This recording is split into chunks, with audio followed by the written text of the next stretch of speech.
이거 애벌레 같은데요? 회사 사진사가 던진 이 한마디가 연 매출 80조 원짜리 기업의 이름이 됐습니다.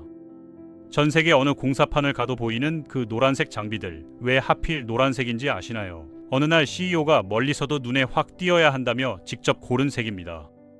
더 황당한 건 이 회사의 역사인데, 창업자가 죽자마자 농부들한테 외면받고 평생 라이벌한테 특허 소송으로도 털리고 은행에 회사도 빼앗겼거든요.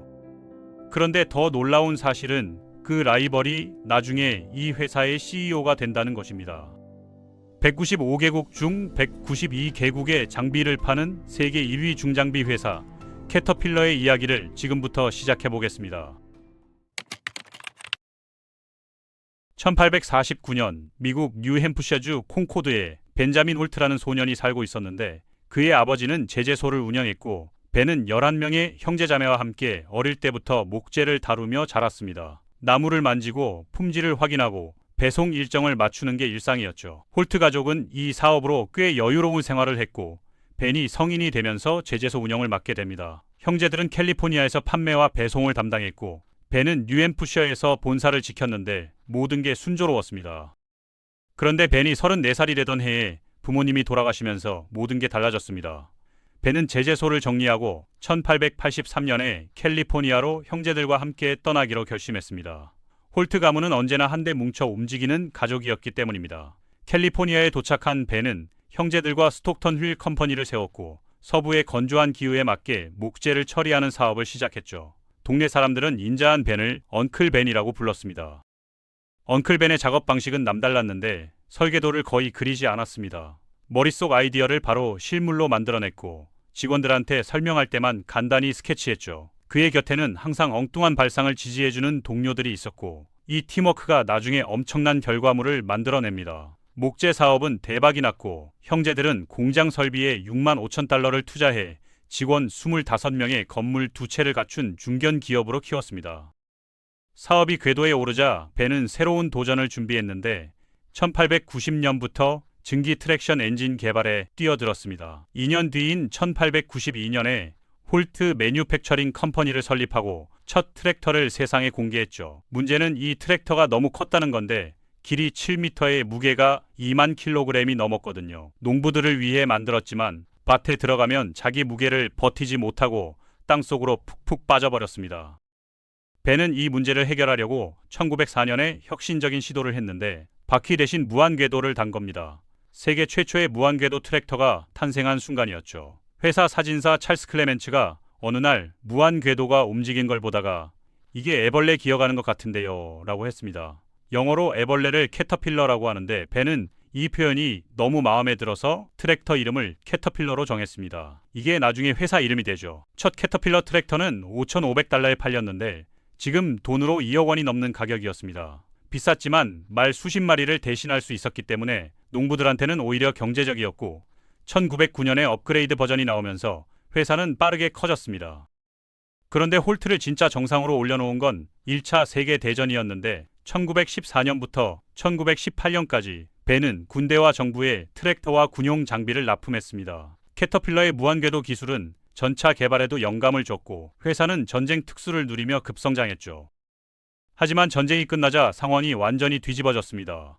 1920년에 농부들이 홀트 트랙터를 거부하기 시작했는데, 통제된 환경에서는 잘 돌아갔지만 실제 농경지에서는 자주 망가졌거든요. 더 큰 문제는 경쟁자였습니다. CL 베스트라는 사람이 있었는데 원래 홀트 직원이었다가 1910년에 나가서 자기 회사를 차렸고, 홀트가 전쟁 물자에 집중하는 동안 농부들 마음을 싹 가져갔죠. 베스트 트랙터가 농사에 더 적합했기 때문입니다. 엎친 데 덮친 격으로 홀트와 베스트 사이에 특허 전쟁까지 터졌는데, 지식지산권 침해와 상표권 분쟁으로 법정 싸움을 벌이면서 150만 달러가 날아갔습니다. 벤자민 홀트는 회사를 살리려고 안간힘을 썼지만 1920년에 세상을 떠났고, 창업자의 죽음과 함께 캐터필러도 끝나는 것처럼 보였습니다. 회사는 말 그대로 벼랑 끝에 서 있었죠. 벤이 죽자 은행이 회사를 접수했고, 토마스 백스터가 새 CEO로 들어왔습니다. 백스터는 취임하자마자 과감한 결정을 내렸는데, 쓸모없는 대형 트랙터는 다 처분하고 농부들이 진짜 원하는 소형 모델에 집중하라고 지시했죠. 이 전략이 회사를 살리기 시작했지만 베스트 컴퍼니의 인기를 따라잡기는 여전히 어려웠습니다. 전환점은 1921년에 왔는데 미국 정부가 연방 고속도로법을 통과시키면서 전국 도로 건설에 10억 달 이상을 쏟아붓겠다고 발표한 겁니다. 백스터는 이게 기회라는 걸 바로 알아챘고 건설 장비 쪽으로 방향을 틀었습니다. 그리고 더 대담한 결정을 내리는데 평생 라이벌이었던 베스트한테 손을 내민 겁니다. 싸우다 둘 다 망하느니 합쳐서 정부 사업을 따내는 게 낫다고 판단했죠. 1925년에 홀트 매뉴팽처링과 CL 베스트 가스트랙션 컴퍼니가 합병했습니다. 새 회사는 그해 8월 17일에 샌프란시스코 증권거래소에 상장되었고 첫 로고에는 꿈틀거리는 애벌레 모양 글씨로 캐터필러가 들어갔죠. 당시 트랙터는 전부 구남 회색이었는데 그 유명한 노란색은 아직 등장 전이었습니다. 같은 해에 백스터는 CEO 자리를 베스트한테 넘겼고 아이러니하게도 캐터필러를 진짜 거대 기업으로 만든 건 원래 적이었던 베스트였습니다. 1928년이 되자 캐터필러의 가능성을 알아본 투자자들이 몰려들었고 딜러망이 급격히 커졌습니다. 미국 내 82곳과 해외 58곳이라는 규모는 당시로서는 대단한 거였죠. 그런데 캐터필러 역사에서 진짜 중요한 해는 1931년입니다. 이 해에 회사의 미래를 결정지을 일들이 한꺼번에 터졌거든요. 먼저 업계 최초의 진짜 모터 그레이더인 오토 페트롤이 나왔는데 예전에는 트랙터 뒤에 그레이더를 그냥 끌고 다녔지만 오토 페트롤은 처음부터 독립된 기계로 설계됐습니다. 이 제품은 지금도 아칸소, 일리노이, 브라질, 중국에서 만들고 있죠. 같은 해에 올드 배시라는 별명의 D9900 디젤 엔진도 완성됐는데 1927년부터 4년간 개발한 끝에 나온 겁니다. 적은 연료로 큰 힘을 내어 혁신적이었고 이게 나중에 발전기랑 선박 엔진 사업의 기반이 됩니다. 1931년 12월 7일 베스트가 역사적인 결정을 하나 더 내렸는데 트랙터 색깔을 노란색으로 바꾼 겁니다. 빨간색도 회색도 다 써봤지만 멀리서도 확 눈에 띄는 색을 원했고 하이웨이 옐로가 딱 맞았죠. 이 노란색이 캐터필러의 상징이 됩니다. 로고도 같은 해에 바뀌었는데 꿈틀거리는 애벌레에서 더 세련된 디자인으로 변신했습니다. 1931년은 성공과 실패의 갈림길이었습니다. 혁신은 쏟아졌지만 경제는 최악이었거든요. 첫 디젤 엔진이 1932년에 판매 준비를 마쳤을 때 매출은 바닥을 쳤습니다. 1930년 초 매출 4,500만 달러에서 1932년에는 160만 달러로 곤두박질 쳤고 캐터필러 역사상 첫 적자였죠.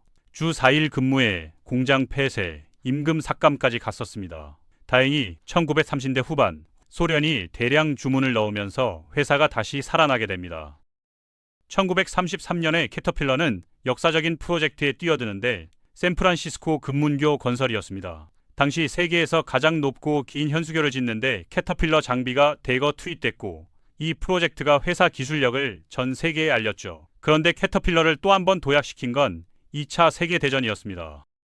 전쟁이 터지자 캐터필러는 연합군의 온갖 차량을 납품했고 디젤 엔진은 항공기와 전차에도 들어갔습니다. 단순히 장비만 판 게 아니라 파괴된 도로 복구, 새 도로 건설, 전차 방어물 제거, 포대 구축까지 전쟁터 곳곳에서 캐터필러가 활약했죠. 이 경험이 회사의 신뢰성을 증명했고 전쟁이 끝난 1949년에 본격적인 글로벌 확장이 시작됩니다. 캐터필러의 목표는 전 세계 어디서든 빠르게 장비를 공급하는 거였고 호주와 영국에 자회사를 세웠습니다.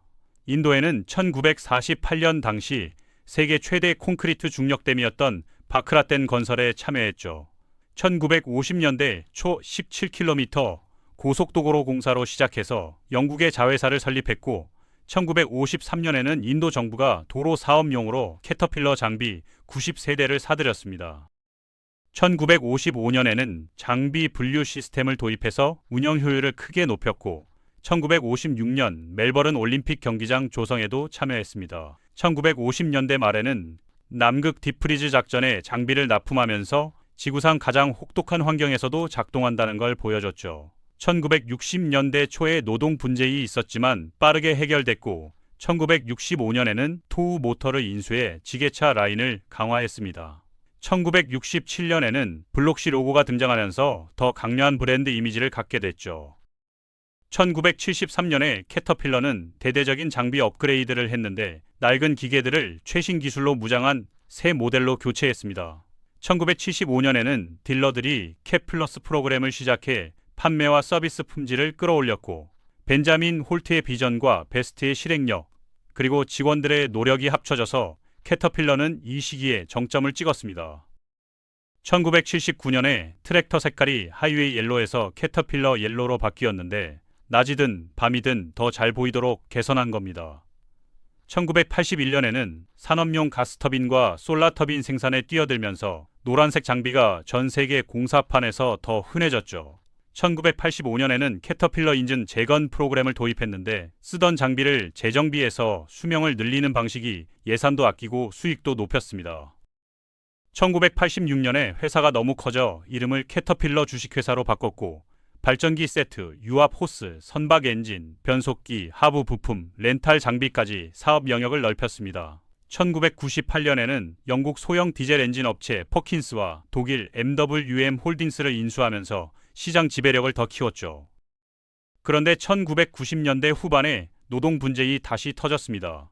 직원들이 회사가 근무 환경을 개선하지 않고 계약서에 적힌 임금 인상과 안전 개선, 의료 혜택을 지키지 않는다고 항의했거든요. 이게 17개월짜리 대규모 파업으로 번졌지만 캐터필러는 혁신을 멈추지 않았습니다. 1998년에 첫 캣 렌탈 스토어가 문을 열어서 단기 장비 대여 서비스를 시작했고 1999년에는 캣 파츠 스토어가 온라인으로 열려서 부품을 인터넷으로 살 수 있게 됐죠. 2000년대 초에 캐터필러는 최신 휠 로더, 토양 압축기, 모터 그레이더, 무한궤도 트랙터를 내놓으면서 제품 품질을 확 끌어올렸습니다. 그리고 농기계 부문을 농업 전문회사 AGCO에 팔았는데 고급 광산 장비에 집중하려는 전략이었죠. 홀트와 베스트 시절부터 광산 장비를 만들긴 했지만 이때부터 광산 장비 전문 제조사로 확실히 인정받기 시작했습니다. 2008년에 해상 운송 수요가 폭발하면서 선박 회사들이 캐터필러를 찾았고 배를 재정비하여 수명을 늘리는 해양 엔지니어링 솔루션이 전 세계에서 인기를 끌었습니다. 2010년대 초에는 닷컴 분을 타고 파츠 CA컴 웹사이트를 열어 온라인 부품 판매를 시작했죠. 2011년에는 광산 장비 선두 업체 부시러스를 88억 달러에 인수하면서 광산 업계에서 입지를 확실히 굳혔습니다. 2018년에 캐터필러는 13년간 국세청 세금을 피했다는 의혹을 받았는데 대기업한테 흔한 일이라 회사 이미지에는 큰 타격이 없었습니다. 환경 문제도 제기됐지만 캐터필러는 더 친환경적인 제품을 만들겠다고 약속했죠. 같은 해에 자산 85만 개를 돌파했고 지금도 쓰이는 삼각형 로고가 등장했습니다. 2019년에는 캣 가전 공식 앱을 출시해서 고객 접근성을 높였죠. 지금 캐터필러 주식회사의 연 매출은 669억 달러, 전 세계 107개 매장에서 사업을 펼치고 있습니다. 긴 역사 동안 캐터필러는 멈추지 않는 거인이었고 끊임없이 혁신하면서 업계 1위 자리를 지켜왔죠. 포춘 500대 기업들, 각국 정부들과 쌓은 관계는 하루아침에 만들어진 게 아닙니다. 수십 년 어쩌면 100년 넘게 걸린 거죠. 사업에서 관계의 중요성은 아무리 강조해도 지나치지 않습니다. 만약 백스터가 베스트한테 손을 내밀지 않았다면 캐터필러는 벤자민 홀트가 죽은 뒤 파산했을 겁니다. 이 전략적 파트너십이 회사의 미래를 만들었죠. 캐터필러는 조용하고 논란 적은 전통적인 회사처럼 보입니다. 바로 그 안정감이 가장 큰 강점이었습니다. 100년 넘게 포춘 100에 이름을 올릴 수 있었던 이유죠. 사진사의 농담 한마디에서 시작된 이름, 라이벌이 CEO가 된 황당한 역사, 전 세계를 노란색으로 물들인 회사. 이게 바로 우리가 매일 보는 장비들을 만든 캐터필러의 이야기입니다.